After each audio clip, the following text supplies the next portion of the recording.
سلام دوست خوبم. به دلیل استثناء بودن امشب و البته فردا شب هم همینطور سعی دارم که یه فال خوبی رو بگیرم که پیامی رو که باید بهتون بدم رو بدم.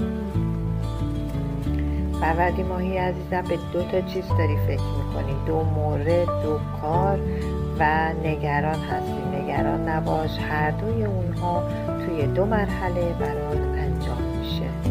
نگران نباش، نگرانی چیزی رو درست نمیکنه.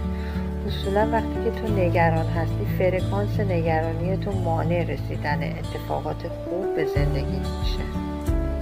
اردیبهشت ماهی عزیزم، تا پایان این ماه به خیلی از اهدافت میرسی. شاید الان احساس میکنی که قایقت در حال حرکت نیست، ولی اشتباه میکنی. همه چی رو به راهه و داره روال خودش رو پیش میبره.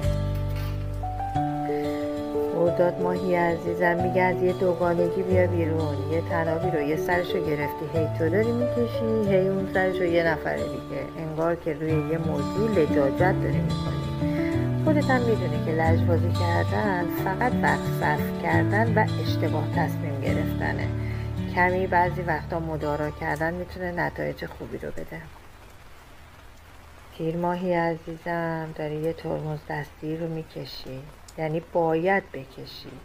انگار که راجع به یه موضوع یه استوپی رو خودت باید انجام بدی، یا راجع به یه مسئله یا یه موضوعی رو تمومش کنی. اگر این کار رو نکنی به نفعت نخواهد بود، اما نه با خشم، بلکه با عقل و درایت.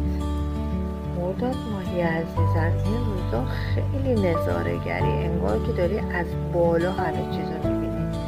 انگار که فکر میکنم که داری برای یه موضوعی خودتو آماده میکنی که اتفاق خوبیه. دیدگاهت هم چون از بالا هستش، طبیعتا دیدگاه منفی و اشتباهی نیستش. گاهی وقتی که ما توی یه ماجرای قرار میگیریم، خیلی همه چیز رو تلخ میبینیم، ولی وقتی از دور نگاش میکنیم نتایجی که میگیریم خوبه.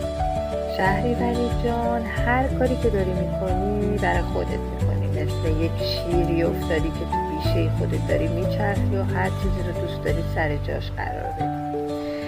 برای این کار بهت مدال داده نمیشه، اما این کار فرصت خوبیه، یا اون حرکت فرصت خوبیه که محک بزنی خودتو. حالا چه عشقی، چه کاری، هر کدوم که باشه یا چه زندگی، از این محک خوب میای بیرون و موفقی.